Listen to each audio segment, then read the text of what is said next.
When I first came to Bahrain, I was hoping to discover the customs of the Middle East, and this has turned out to be a very difficult thing, as people who come to the Gulf discover very early on. You find yourself surrounded by many foreigners of many different nationalities and faiths. They're all here to work, to achieve things for themselves. And this isn't what we expect to come for. This is not the culture that we're expecting to find. So for some time, Islam is obscured or masked from the people that come to the Gulf. So for a long time, I didn't discover anything about Islam. I heard the adhan and I thought, this is very beautiful, what do these words mean? And people told me. But even so, this was just information. This was almost like tourism.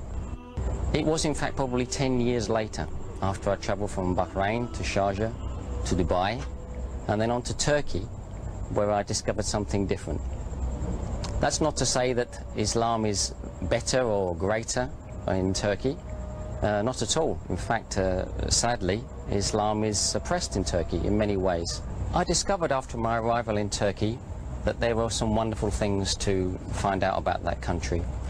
Of course, it has a great Islamic history, and this has sort of struck me visually straight away. I immediately discovered the beautiful Islamic architecture from the Ottoman period, and it was only after some time in Turkey I started to get to know the people very well. We came to Ramadan, something which I'd witnessed many times before in the Gulf, but something which I just had let it pass me by, as most Westerners do. Just an annoyance, an inability to get a cup of tea during the day. In Turkey I felt something different. I felt some sense of something else. And I soon noticed that the people who were fasting in Ramadan were the people who I'd already decided that I liked. There was an obvious correlation between the best of the people and the people who fasted. These proved to be the best of the Muslims, and I was attracted to them. So I joined in. I did what seemed like a strange thing. I started to fast in Ramadan, even though I was not a Muslim. And I found this very, very pleasing in many ways, quite challenging in other ways, but very, very pleasing. And I enjoyed the fast. I enjoyed especially the few moments before the adhan of Maghrib and waiting quietly with the people that have been fasting all day, working right through the day. Because in Turkey there's no allowance made for Ramadan in the work. So people are fasting completely from the beginning of the day until dusk, and they're working all the time. And I did this also. And this is difficult, but alhamdulillah we succeeded. And I was impressed with this, and this gave me a feeling of achievement, and it inspired me to do more studying. And around this time somebody gave me my first Quran, and I was able to read it in the English and to understand something. And I was amazed when I read it that there was nothing strange in this book. I'd expected it to be full of, I don't know, Eastern mysticism, whatever nonsense you like to think that as Westerners we imagine. There was nothing odd in it. In fact, what I discovered was it wasn't like the Bible. I'd never been able to understand the Bible. The Bible seemed to me to be full of contradictions, peculiar stories that didn't seem to add up, and things which didn't seem to convey the message of Christ. The message of Jesus didn't seem to come through in the Bible except in some parts. Later I've studied this more closely and I now understand why, but that's not the subject now. The point was that the Quran made complete sense. So I read it, and this inspired me to read more. I read the biography of the Rasul and the life of Prophet Muhammad Sallallahu Alaihi Wasallam, and this inspired me also. This was also very, very interesting. Clearly this was a great man in history. So this was facts, something that I could relate to as a Westerner, interested in logic. And I followed this. And I continued to follow it, but still nobody was doing any serious dawah to me. Nobody was trying to convince me that I should change my ways in any other way.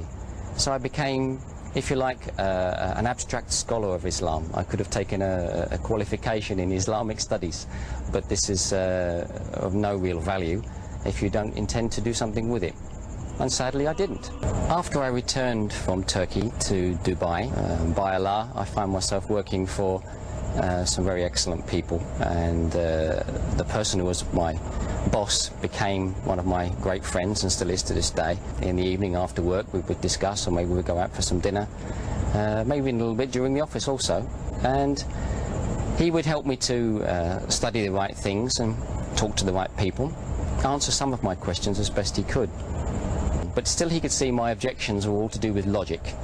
All of these questions about custom and practice, all of these things that were born out of my secular upbringing. I'd never really been a Christian, I'd just been some sort of atheist or agnostic. I continued to ask questions, and they were questions he couldn't necessarily answer himself.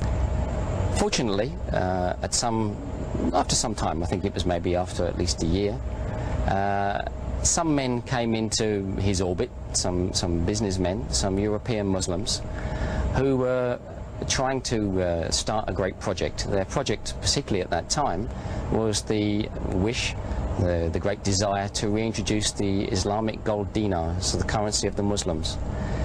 This seems like, even now, seems like an awfully big desire and a huge goal, and it was then, it remains so. But he brought this to me and he said, "Hey, you're a finance man, what do you think of this? There's some European Muslims who are trying to bring a practical aspect of Islam. The idea is that you cannot pay the zakah unless there is a gold dinar to pay it with.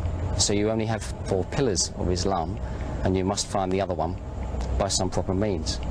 So he said to me, "What do you think of this idea?" Of course, I'd learned all about Islam, I knew what he meant by these pillars, and I said, "Rubbish, it can't be done. There's no way that they can overcome the financial system of the Kafirs, and this will fail." And he said, "Well, why don't you come and tell them this?"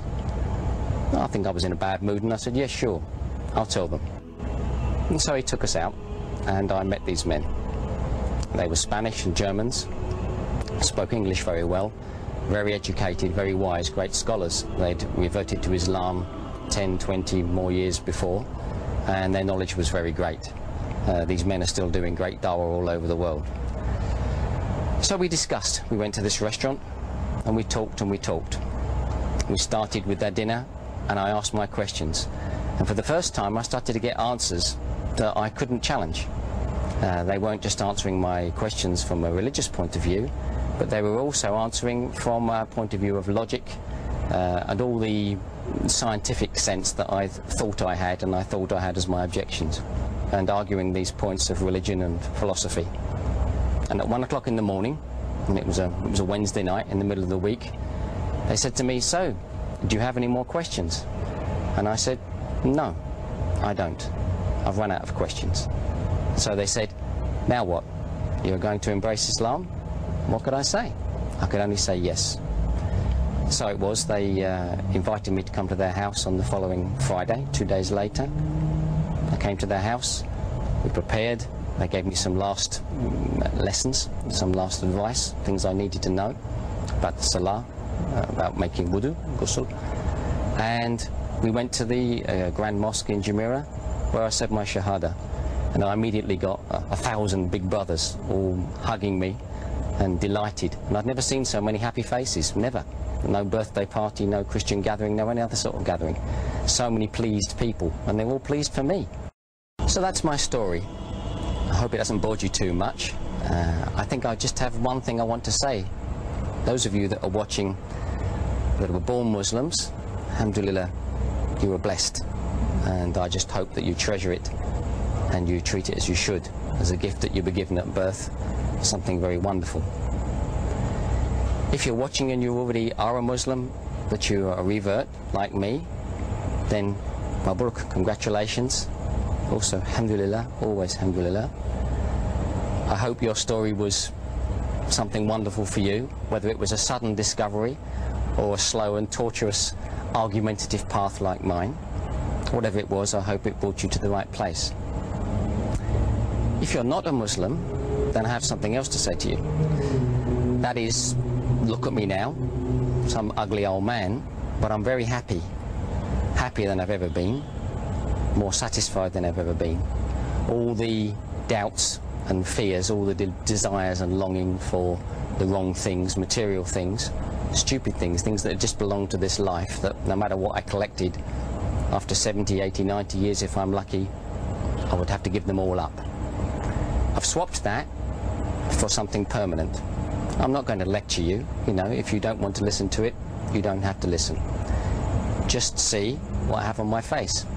I'm happy. You could be happy too. This is something you should consider. I hope you will.